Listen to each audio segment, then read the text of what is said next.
마가복음 강의 19번째 시간은 마가복음 6장 1절에서 13절까지 말씀입니다. 설교의 제목은 명예 없는 예언자 이렇게 정했습니다. 본문을 함께 봉독하시겠습니다. 예수께서 거기를 떠나사 고향으로 가시니 제자들도 따르니라.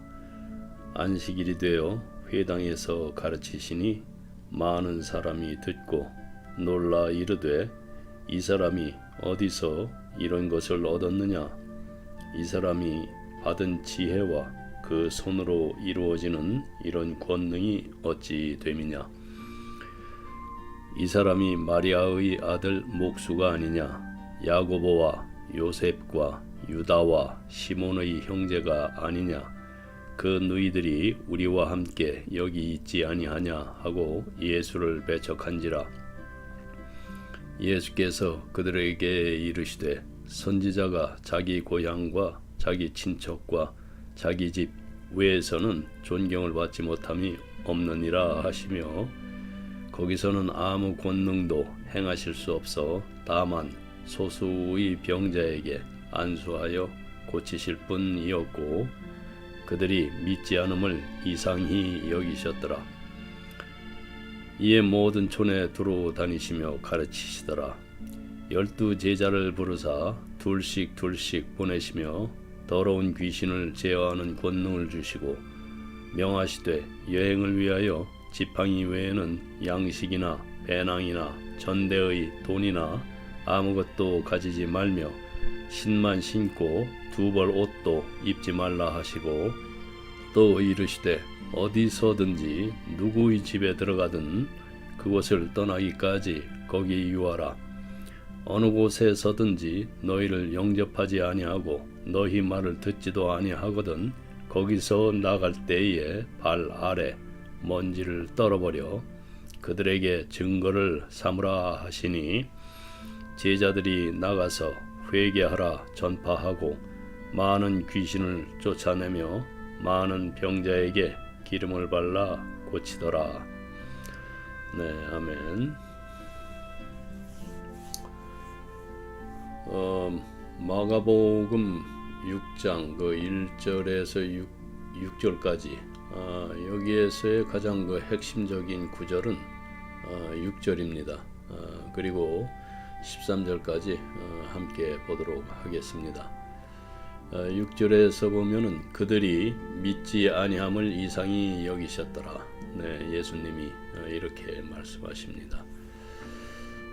이 구절은 예수님께서 고향에서 배척당하신 이유를 강조하면서 믿음의 부족이 하나님의 능력이 온전히 나타나지 못하게 한다는 중요한 교훈을 담고 있습니다.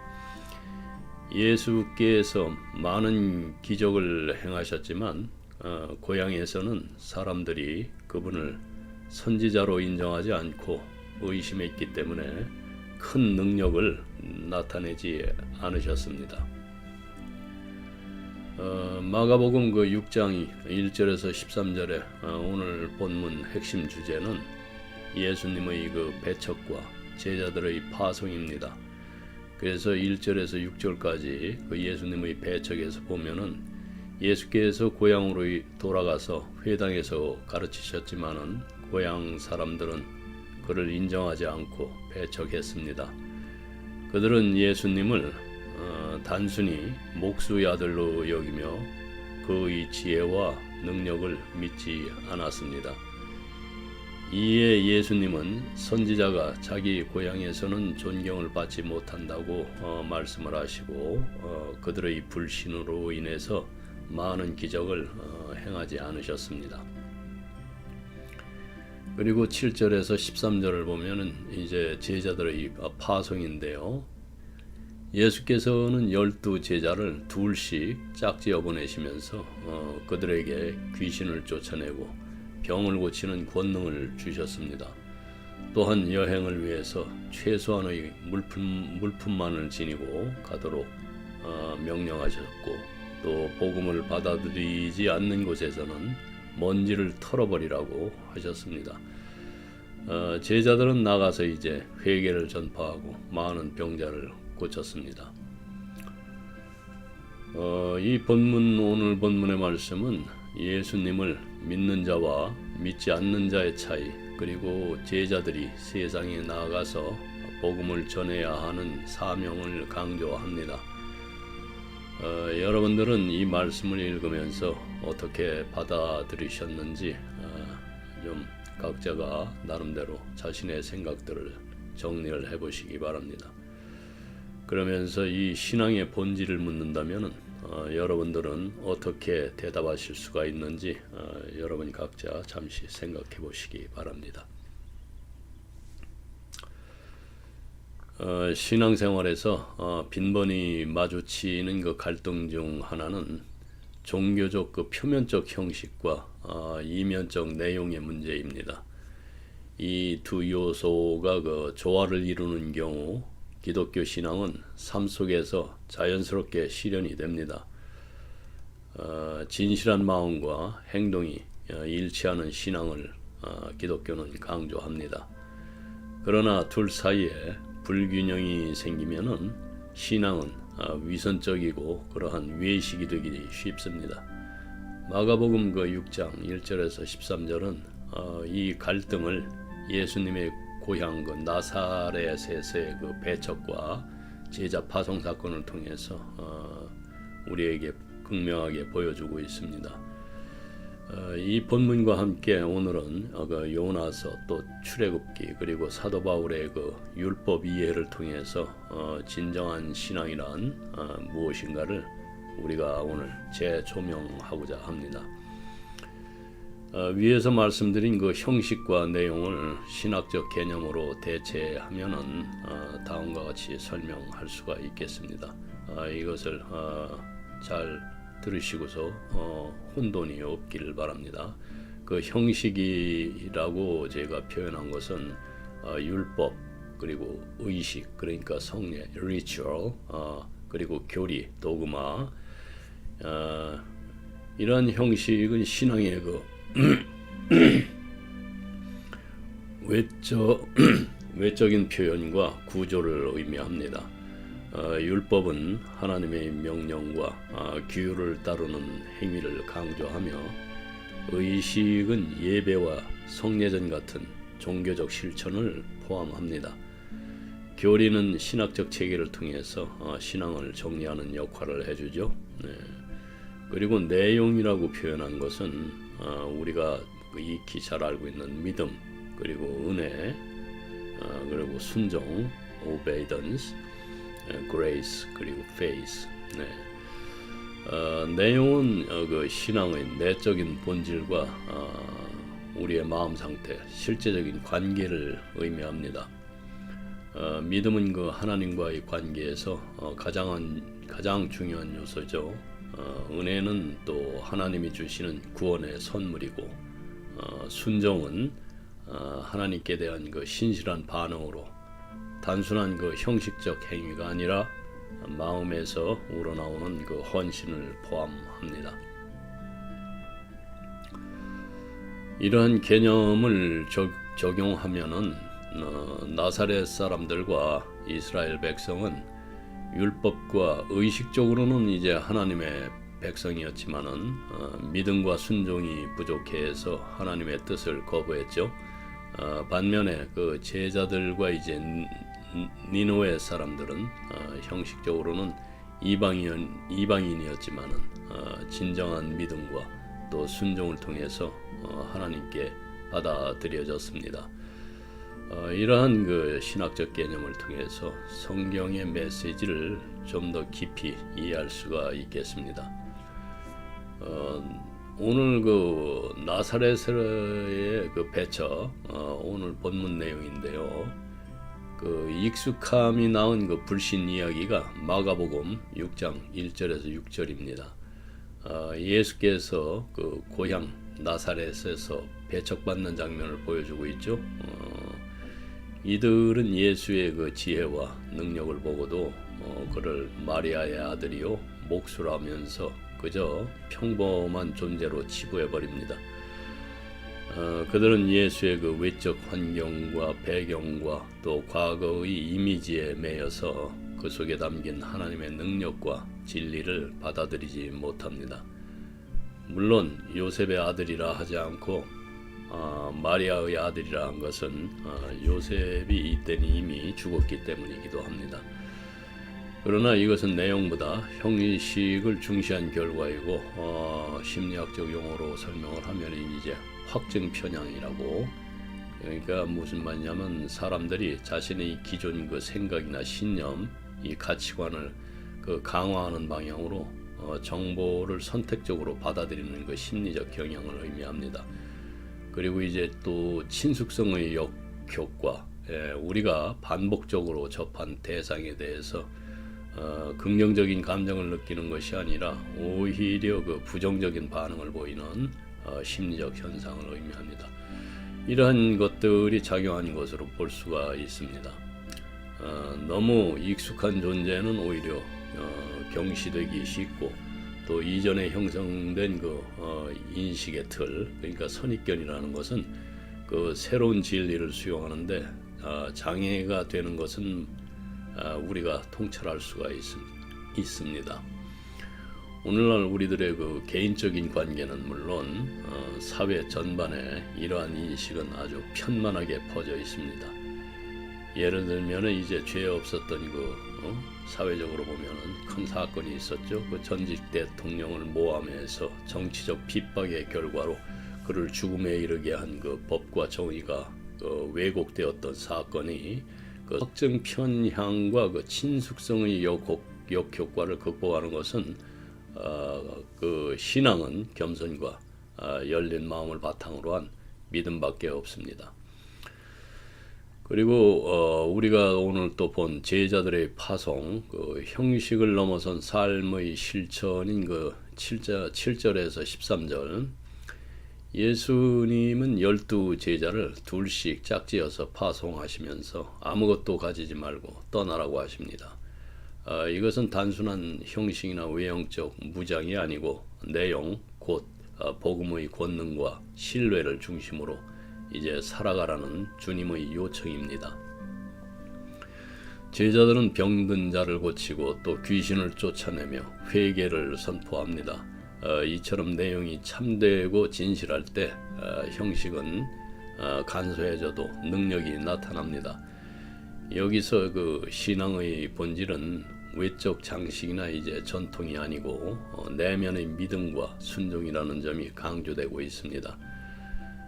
그러나 어느 한쪽을 경시하거나 무시하라는 그런 의미는 아닙니다. 다만 성경적이지 않은 형식에 관한 내용을 말하는 것이죠.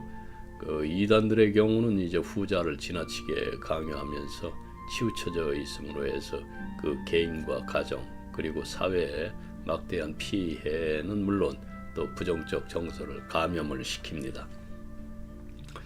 이런 형식과 내용에 관한 구절들을 좀 더 살펴보면은 요나서와 이렇게 연결을 하면은 요나서는 그 이스라엘의 선민 의식과 또 배타적인 종교관을 비판적으로 보여줍니다. 요나는 하나님께서 니느웨로 가서 말씀을 전하라고 명령하셨지만 그것이 이방인의 도시라는 이유로 이를 거부합니다. 그 요나서 1장 1절에서 30절까지 말씀인데요. 그는 자신이 그 선민이라는 그 정체성을 가지고 있었기 때문에 이방인들에게 하나님의 사랑이 임하는 것을 받아들이지 못했습니다. 결국 요나의 태도는 하나님의 보편적인 사랑을 그 이해하지 못하는 그 자기 모순적인 모습을 드러냅니다. 반면에 니느웨 사람들은 회개하고 하나님께로 돌아섭니다. 요나서 그 3장 5절에서 10절을 참조를 하세요. 그 형식상 하나님의 백성이었던 요나는 오히려 하나님의 뜻과 대립하고 또 형식상 이방인이었던 니느웨 사람들은 내용상 하나님의 뜻에 순종합니다. 이것은 신앙의 그 진정성이 형식에 있지 않고 그 하나님의 말씀 앞에 어떻게 반응하느냐에 달려 있음을 보여주는 예입니다. 그리고 출애굽기의 그 요술사들과 그 이드로 이야기에서 그 이방인의 고백인데요. 출애굽기의 이집트 그 요술사들은 처음에는 모세와 그 아론의 기적을 흉내낼 수 있었지만 땅의 먼지를 이로 바꾸는 기적 앞에서는 이것은 하나님의 손가락, finger of God 이라면서 이제 경외의 그 고백을 합니다. 출애굽기 8장 19절을 참조하세요. 이는 그들이 비록 이방인이었지만은 하나님의 능력을 인정할 수밖에 없음을 의미합니다. 이것은 신앙의 형식이 아니라 내용, 곧 창조주의 그 권능 앞에서의 겸손한 수용이 더 중요하다는 사실을 말해주고 있습니다. 그렇다고 성례를 무시해도 된다는 말은 아닙니다. 우리가 은혜를 얻는 것은 그 말씀과 성례에서밖에 없죠. 네. 또 한쪽으로 기울어지면서 또 좌로나 우로 치우칠 때 반드시 그 문제를 야기합니다. 그래서 신앙은 항상 밸런스를 잡아야 합니다. 네. 즉 교리와 신앙의 실천은 함께하는 것입니다. 지난 시간에도 말씀을 드렸었는데요. 믿음과 행위는 그 동전의 그 양면입니다.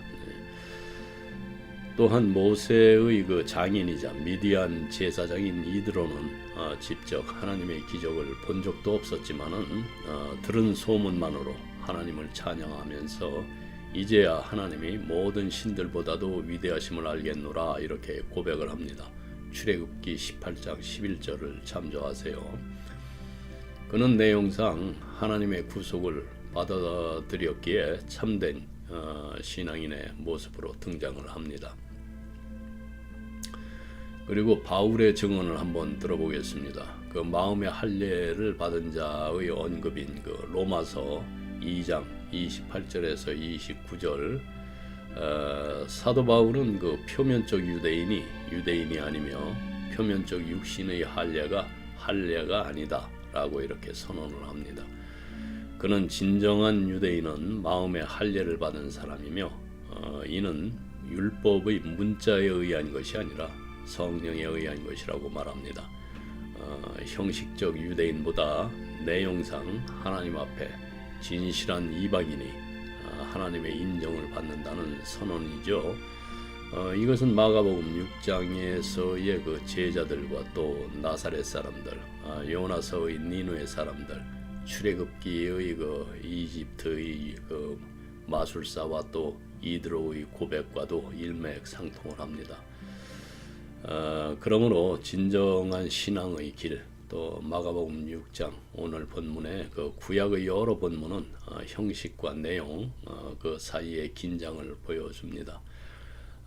나사렛 사람들, 요나 또 이스라엘 백성들은 형식적으로는 하나님의 백성이었지만은 내용상 그 불순종과 불신으로 인해서 하나님의 사역을 방해하거나 또 배척했습니다. 반면에 제자들, 니누의 사람들, 그리고 이집트의 그 요술사들, 그리고 이드로는 형식상으로 보면은 이방인일지라도 내용상 진정한 신앙과 또 순종을 보여줍니다. 그래서 진리의 배척에 관해서 그 심리적인 관점은 사람은 그 참 익숙한 틀에 머물고자 하고 또 기존의 그 신념과 일치하지 않는 진리를 쉽게 거부합니다.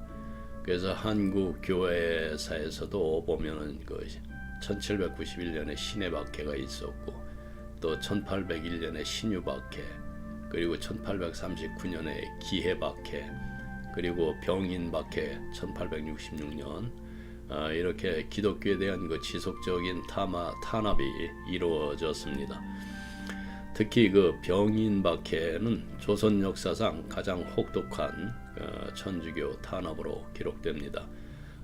조선시대 천주교 박해는 새로운 사상이 그 기존의 종교적 사회적 질서와 충돌할 때 집단 심리와 그 정치적 이해관계에 의해서 강하게 배척되는 전형적인 사례입니다.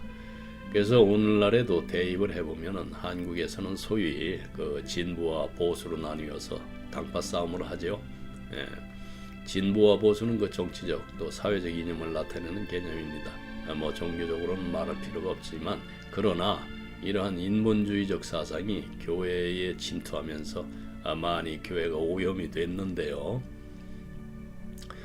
여러분들이 알고 있다시피 진보는 그 변화와 발전을 추구하는 성향을 의미합니다. 그 사회적인 평등과 또 개혁, 새로운 정책 도입을 강조하고 또 기존의 제도나 관습을 개선하려는 그런 움직임을 보이죠.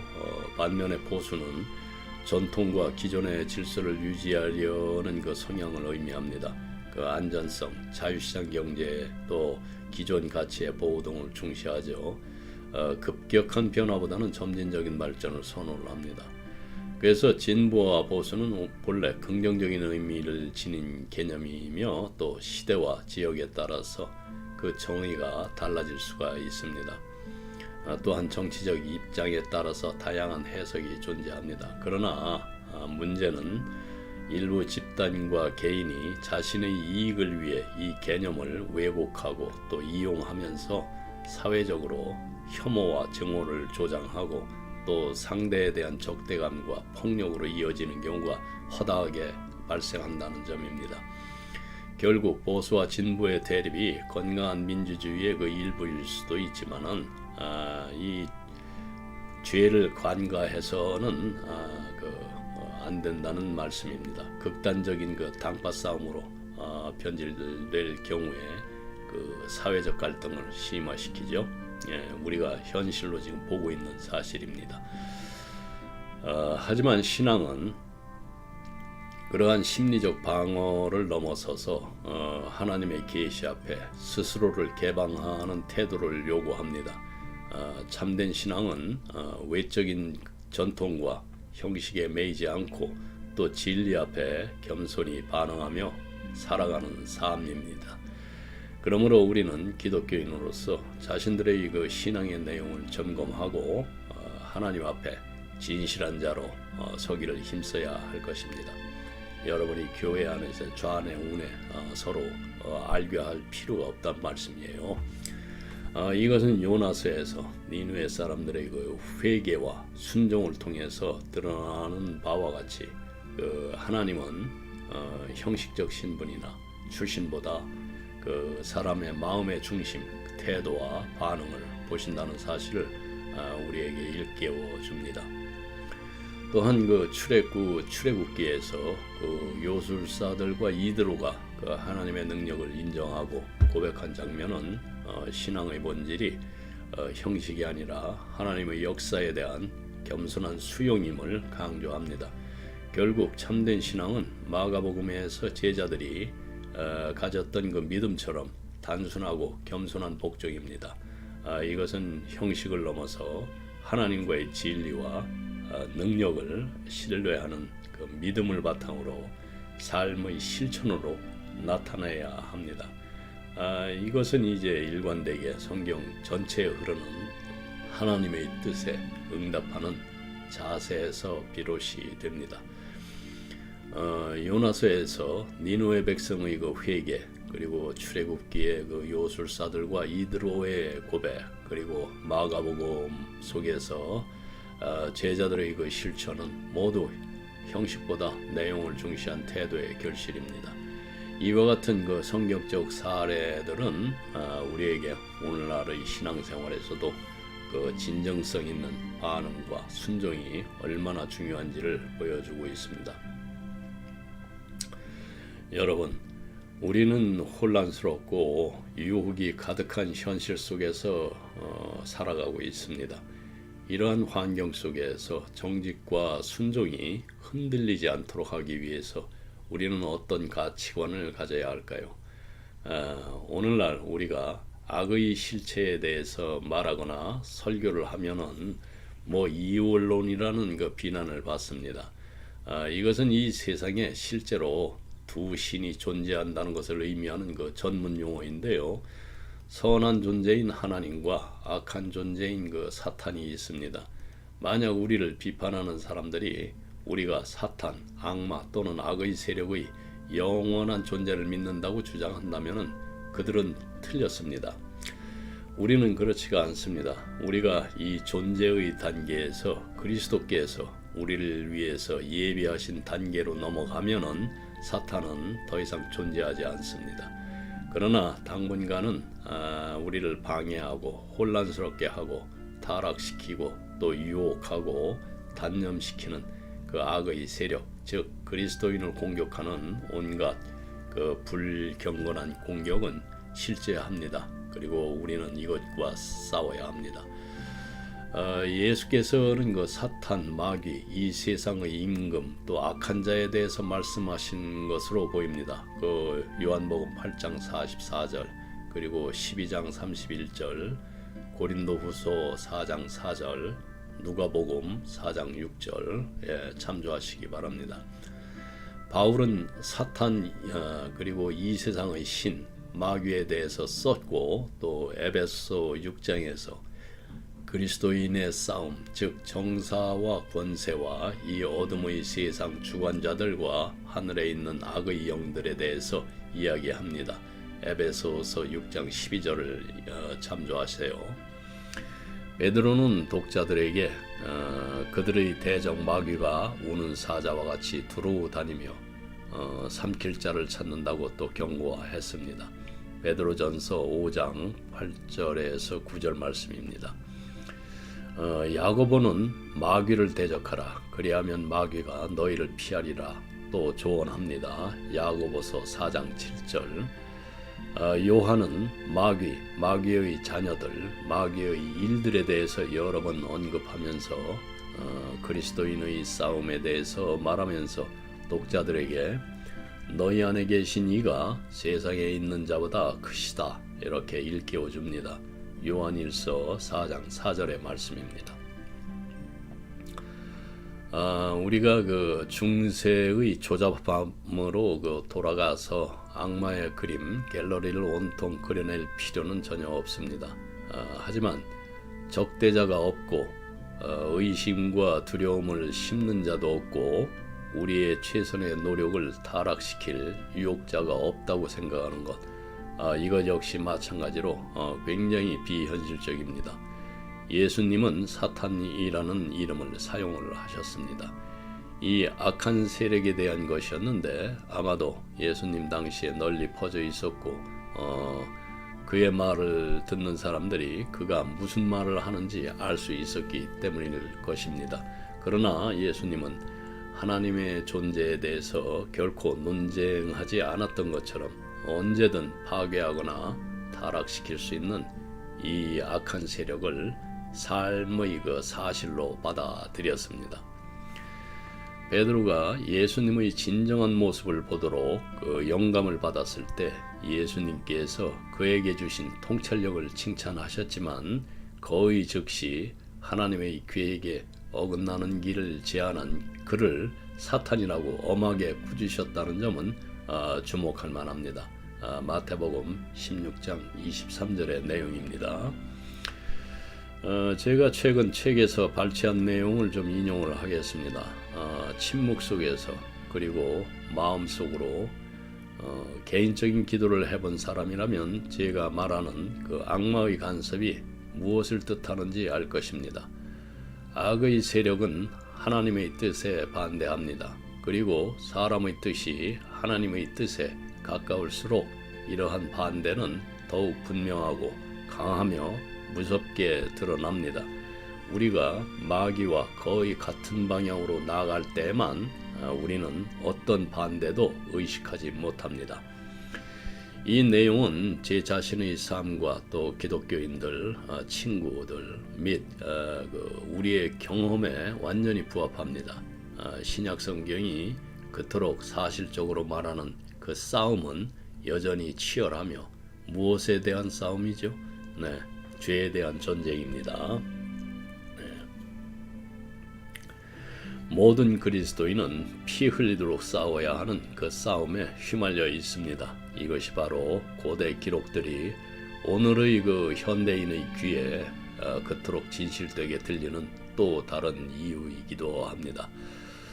여러분 이해하시죠? 이 경험을 인식하시기를 바랍니다. 네. 오늘 본문을 함께 살펴보겠습니다. 6장에서부터 그 최후의 거절을 위한 예수님의 그 종의 준비, 그러니까 6장 1절에서부터 이제 8장으로 가면서 시작이 됩니다. 예수님을 죽이려는 계획은 그 3장 6절에서부터 진전이 되고 있었습니다. 예수님께서 12 제자를 미래의 그 사명을 위해서 준비시키는 동안 반대의 징조들이 더욱 강해집니다.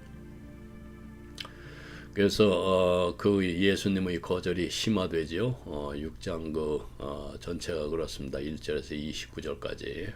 그래서 거부, 배척이라는 용어보다는 좀 순화되어서 거부라는 단어와 이 배척을 동시에 사용하겠습니다. 여러분들이 혼란스럽게 생각지 마시기 바랍니다. 거부라는 주제는 세 가지 그 다른 관점에서 해석을 할 수가 있습니다. 첫째, 예수님은 고향에서 거부당하셨고, 둘째, 12 제자를 전도하도록 파송하시면서 그 거부당할 준비를 시키셨습니다. 셋째가 이제 예수님의 운명은 그 침례 요한의 죽음으로 예고가 됩니다.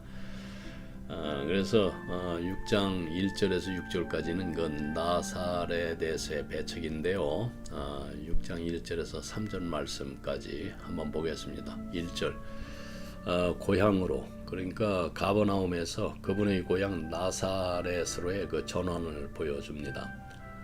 나사렛과 그 갈릴리 사역 초기에서 2번 배척을 당하셨는데 2번 그 영접할 기회를 주셨다는 의미입니다. 나사렛에. 그래서 예수께서 그의 모친과 또 동생들과 자매들을 다시 방문한 것은 아주 자연스러운 일입니다. 예수님은 탄생 이후에 베들레헴에서는 살지 않으셨습니다. 2절 그가 가르치시니 안식일에 회당에서 가르치시는 것이 이제 그의 관례가 됐습니다. 예수님은 그 휴식자 나사렛에 갔지만은 예배를 위한 이 허락된 기회를 거절할 수가 없었습니다. 예수님께서는 많은 사람들이 그분의 지혜와 또 기적에 대한 소식에 놀랐다는, 그 문자적으로는 이제 매우 놀라며 이렇게 해석합니다. 그래서 가르침을 전하십니다. 이 사람이 어디서 이런 것들을 얻었느냐? 이 말의 의미는 어디서 이런 것들이 이 사람에게라는 그들의 그 계속된 말에서 볼 수 있는 바와 같이 그들의 말은 좀 빈정됨과 비꼬는 것이었습니다. 그들은 예수께서 말하는 그 분명한 지혜와 그의 손으로 이루어지는 권능과 위대한 일들을 의심합니다. 그러면서 마을 사람들은 그의 말씀의 지혜도 그의 사역의 그 경이로움도 부인하지 않습니다. 3절 이 사람이 목수가 아니냐?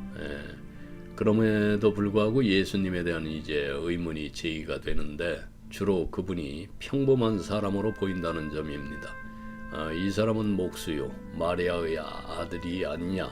그 야고보, 요셉, 유다, 시몬의 형제가 아니냐? 그의 누이들도 우리와 함께 있지 않느냐? 요셉이 언급되지 않은 것은 그가 이 무렵 이미 세상을 떠났음을 시사를 합니다. 흥미롭게도 예수님의 그 탄생에 대한 의문은 전혀 언급되지 않습니다. 요한복음 그 8장 41절을 참조를 하세요. 마태복음 그 13장 55절에서도 예수님을 목수의 아들로 부릅니다. 요셉이 죽은 후로 그 일을 수행했고 또 실제로 나사렛의 그 목수였습니다. 여기서 사용된 단어가 그 틱토, 나타 창조하다에서 온 그 말인데 텍톤이라는 그 기술, 기교라는 장인에게 해당하는 단어로 예수님을 마을 사람들은 부르는 것을 마가가 기록을 한 것입니다.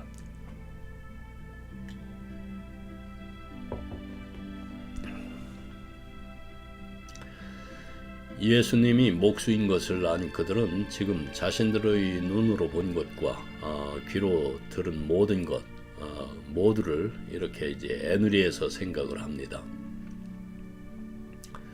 예수를 배척한지라 여기서 카이 에스칸달리존토 엔 아우토, 이 말은 이제 예수로 인해서 걸려 넘어지게 되었다라고 그렇게 기록을 했는데, 이 말은 정작 의미는 사냥감처럼 그 덫에 빠지게 되었다를 의미를 합니다. 그 이유는 이제 최근까지 그들 중의 그 한 사람이었던 그가 어떻게 그렇게 되었는지 설명할 수 없었기 때문이었습니다. 나사렛 사람들은 예수의 그 인격적 혹은 생활에서 그들의 그 걸림돌을 발견을 했습니다. 예수는 그를 불신하는 사람들에게 걸려 넘어지게 하는 돌이 되시죠. 베드로전서 그 2장 7절에서 8절 말씀, 그리고 로마서 9장 33절의 말씀 여러분들 읽어보세요. 다음 6장 4절의 말씀이죠. 구약 선지자들처럼 예수님은 그 본토와 친척집에서 존경을 받지 못하셨습니다. 고향 사람들은 그분의 그 초자연적인 능력보다 인간적인 면모에 더 초점을 맞춘 것 같습니다. 마태도 선지자가 그 자기 고향에서는 존경을 받지 못한다는 널리 알려진 속담을 이보다 훨씬 전에 예수님께서 존경을 받지 못한다는 것을 마태복음 13장 57절에서 말했습니다. 이러한 불신, 자기 집에서 또 자신의 형제들이 예수의 그 메시아적 주장들을 불신한 이러한 것들은 7장 5절을 참조를 하세요. 마가복음. 모든 배척 중에서 이제 가장 슬픈 일이었습니다. 이 곤혹스러움은 모든 것 중에서 또 가장 큰 것이었을 것이고요. 이처럼 이제 오늘날에도 예수님을 불신하는 사람들은 그로 인해서 이제 걸려 넘어집니다. 요한복음 4장 44절에서도 예수께서 갈릴리에 귀환하시는 그 도중에 말씀하신 것으로 인용을 합니다. 우리가 여기에서 집중해야 하는 것은 예수께서 예언자, 선지자 되심을 분명하게 주장하시는 것에 주목해야 합니다. 그 프로페테스라는 그 하나님을 위하여 무엇을 말하는 자로 이렇게 주장을 하십니다. 마치 예수께서 메시아, 그 요한복음 4장 26절과 그 누가복음 4장 21절에서 말씀했고, 또 하나님의 권능을 가진 인자, 그 마가복음 1장 10절과 또 마태복음 9장 6절, 누가복음 5장 24절 말씀, 그리고 하나님의 아들 요한복음 또 5장 22절 이렇게 되심을 주장하신 것 같이 그는 선지자보다도 훨씬 큰 분이었습니다. 6장 5절 보겠습니다. 그러므로 예수께서는 그곳에서 이제 몇몇 병자들을 고치시는 것 외에는 아무런 권능도 행하실 수 없었습니다. 하나님은 믿음과 관계없이 전능하십니다. 예수님께서 이제 소수의 병자만 고치신 이유는 그분의 능력이 제한적이어서가 아니라 사람들의 믿음이 제한적이어서 그분께 나와서 이제 치유를 받을 수 없었기 때문입니다. 마가복음에 나오는 그 성공적인 치유 사례들이 많이 나와 있습니다. 1장 34절, 1장 45절, 그리고 3장 7절에서부터 11절까지, 그리고 6장 이제 앞으로 나와 우리가 만나게 될 구절들 53절에서 56절 이런 것과는 이제 대조적입니다. 그래서 나사렛은 이제 메시아의 축복을 놓치게 되는 거죠. 6절을 보겠습니다. 저희의 믿지 않음을 이상히 여기셨더라. 카이 에 나우마젠 디아텐 아피스트리안 아우톤. 예수님은 그들의 믿지 않음 때문에 놀라셨는데요. 놀라다라는 말은 그 불안한 놀라움이라는 의미를 담고 있습니다. 마가복음의 다른 곳에서는 예수님에 대한 다른 사람들의 그 반응을 또 언급을 합니다. 6장 51절 또 12장 17절 15장 5절 그리고 44절 참조하세요. 예수님은 자신의 백성이 오랫동안 약속된 메시아인 자신을 믿지 않는 것에 놀라시는 거죠. 지금 예수께서는 인간의 마음에 대한 그 신적 지식과 또 정확한 통찰력을 소유하셨지만 우리에게 분명치 않은 어떤 것들에 있어서는 인간의 한계를 또 가지고 계셨습니다. 이제 예를 들면은 예수님은 누구도 기대하지 않았던 그 로마 백부장의 믿음을 기이 여기셨습니다. 여기서는 이제 예수님께서 믿음을 기대할 그 권리를 가진 유대인들 가운데서 자신의 고향 마을에서 또 그의 친척들 가운데서 심지어 자기 자신의 그 가정에서 믿음 없음을 아주 기이 여기십니다. 마리아가 그녀의 그 놀라운 아들에 대한 믿음을 이제까지 상실했다는 증거는 없습니다. 믿음을. 그러나 그 당시에는 우리들의 상상을 좀 불러오게 합니다.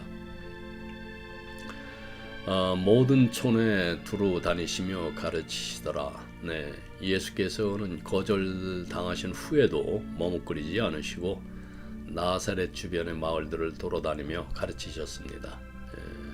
예수님은 갈릴리에서 방랑하는 그 설교자의 역할을 다시 계속하십니다. 그래서 보면은 페리에겐이라는 그 미완료 과거 시제를 사용해서 계속해서 가르치러 다니셨다고 성경은 말합니다.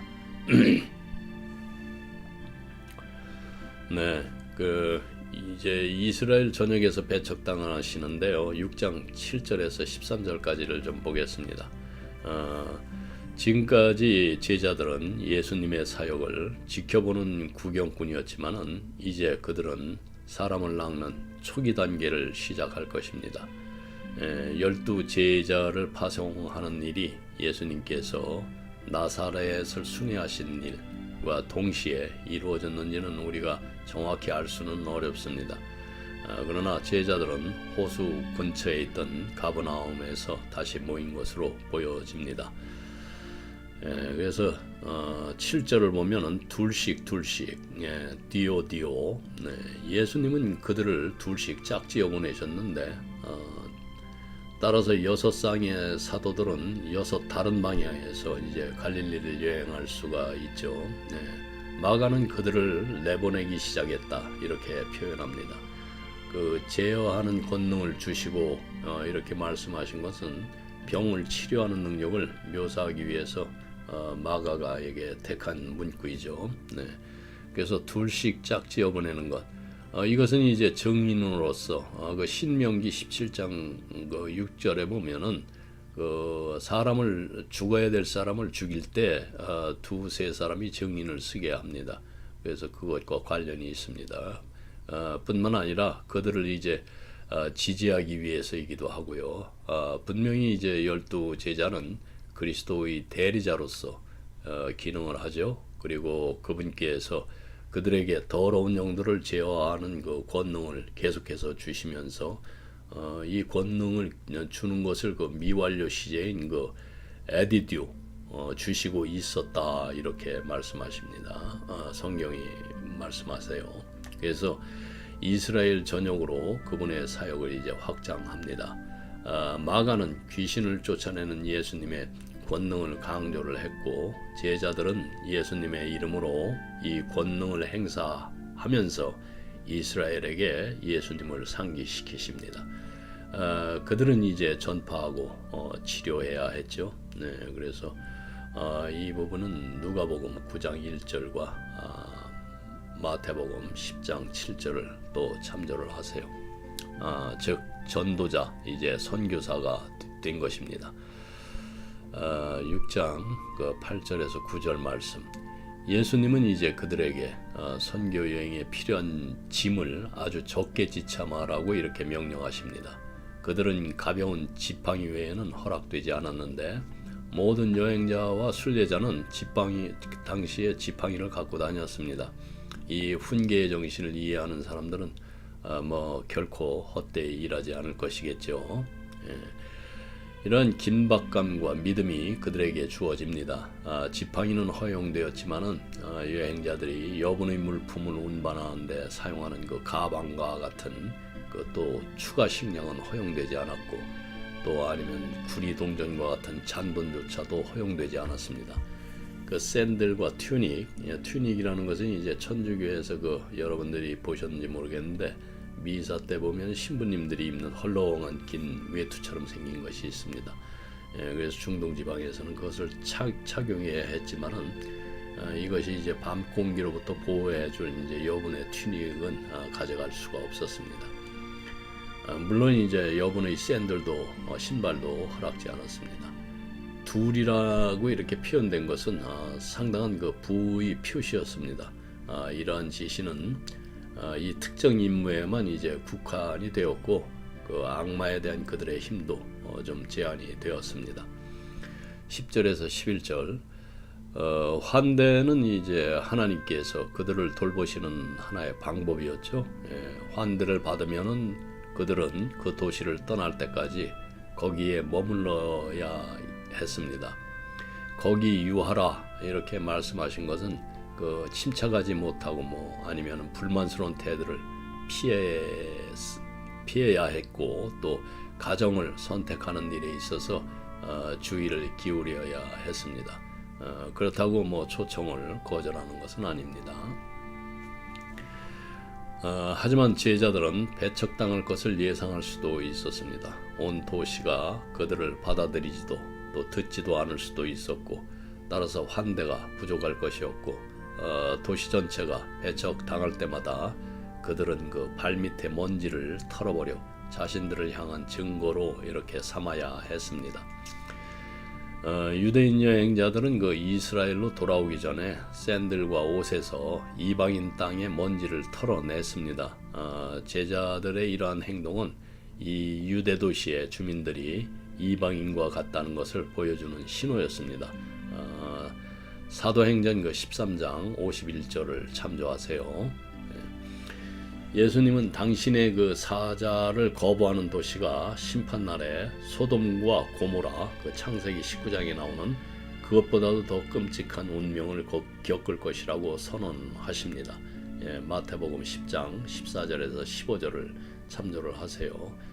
그리고 심판의 날은 모든 시대의 그 모든 불신자들이 심판받을 큰 그 백보자 심판, 그러니까 계시록 그 20장 11절에서 15절에서 내용입니다.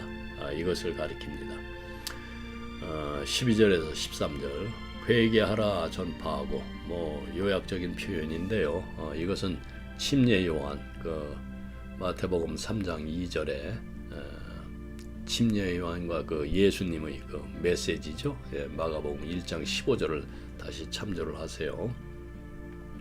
그리고 13절, 많은 귀신을 쫓아내며 많은 병자에게 기름을 발라 고치더라. 기름, 여기서 이제 올리브 기름입니다. 그 기름을 약으로 사용한 것은 실제적으로 근거를 갖고 있다고 할 수 있습니다. 상처에 기름과 포도주를 붓는 것에 관해서 누가복음 그 10장 34절을 참조를 하세요. 그것은 고대인들의 가장 좋은 약이었고, 또 내복약으로 또는 외용약으로도 사용이 되었습니다.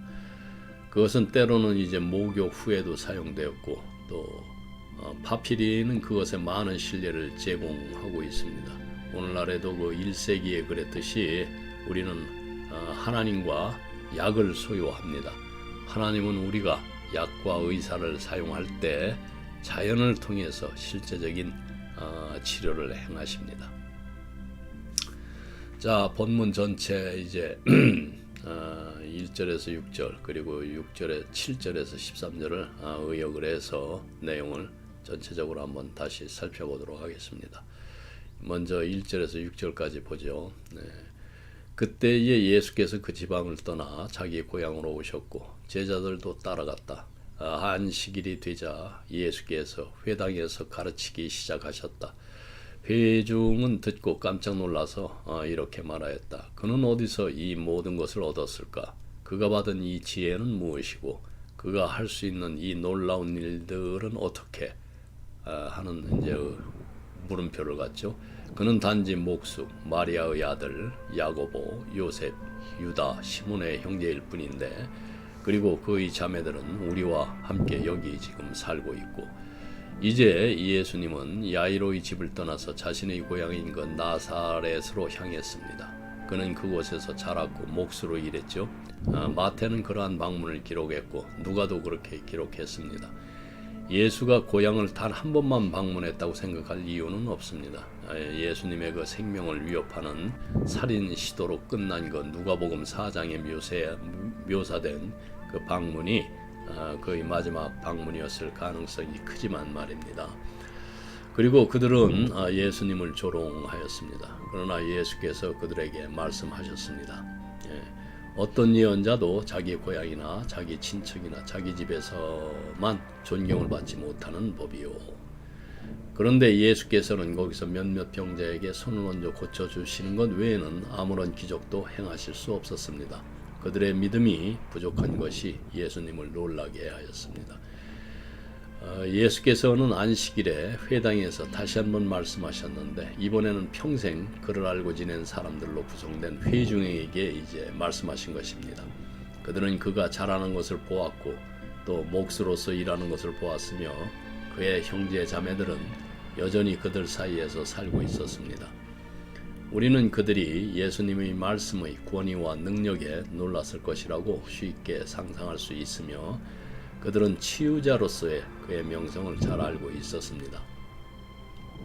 그들은 그에게 크게 불쾌했다라는 그 그리스어 단어를 영어로 번역하는 것이 거의 불가능합니다. 그 단어는 그 에스칸다리 존토인데, 그들이 그에게 스캔들화되었다고 말하는 것은 오늘날 영어로도 그렇고 적절한 의미를 전달하지 못합니다. 그 동사 원형인 스칸달론, 그것은 사람을 넘어뜨리거나 아니면은 함정에 빠뜨리는 것을 의미합니다. 따라서 그 불쾌감을 주거나 사람을 잘못된 생각으로 유혹하는 것을 의미하게 되었습니다. 따라서 구약 성경의 그 그리스어 버전에서 이제 사용이 되는데요. 아마도 장면을 그 상상을 해보면은 그 의미에 상당히 이제 근접할 수가 있을 것입니다. 우리들도 예수의 그 오랜 친구들은 그가 자신을 누구라고 생각하는가라고 묻고 그의 명백한 오만함으로 들리는 답변, 즉 선지자, 예언자라는 것에 아마 화를 냈을 것입니다. 그들은 그가 특별한 교육이나 또 훈련을 받지 않았다는 것을 완벽하게 알고 있었고, 또 동시에 그들은 그가 가르치는 것에 권위와 진실을 부인할 수 없었고, 따라서 당황스러웠습니다. 하지만 갑자기 예수라는 목수가 그렇게도 능력 있고 지혜롭게 말하는 것을 보고 경건한 모든 평범한 신을 두려워하는 사람들에게 약간의 상상력 있는 우리가 동정심을 베풀어 줄 수는 있을 것 같습니다. 예언자는 존경받지 못한다는 속담은 고대 세계에서 이제 흔히 볼 수 있었고, 예수님은 자신이 처한 상황에 적용하기 위해서 약간의 변형을 줍니다. 예수님은 자신이 처한 상황에 이제 약간의 변형을 준다라는 이 의미는 예수님께서 당시의 현실에 맞게 고대 속담, 그러니까 예언자는 존경받지 못한다를 이제 활용을 하신 것입니다. 즉 이 속담은 이미 존재하던 표현이었지만은 예수님은 자신이 고향에서 배척당하는 상황에 맞추어서 이를 재해석하고 적용하신 것입니다. 원래 이제 일반적인 맥락에서 사용되던 표현을 자신의 경험과 이렇게 맞게 변형해서 강조하셨다는 점이 핵심입니다. 여기에서 이제 예수님의 지혜가 참 빛납니다. 네. 앞서 말했듯이 마가복음에서 치유는 믿음에 대한 응답으로만 일어납니다. 믿음이 거의 없는 곳에서는 치유가 거의 일어나지 않습니다. 예수의 진정한 인간성은 어떤 것들이 그를 놀라게 할 수 있다는 사실에서 드러납니다. 그분이 단지 사람인 척하는 신이었다면은 놀라움이라는 것은 있을 수 없었을 것입니다.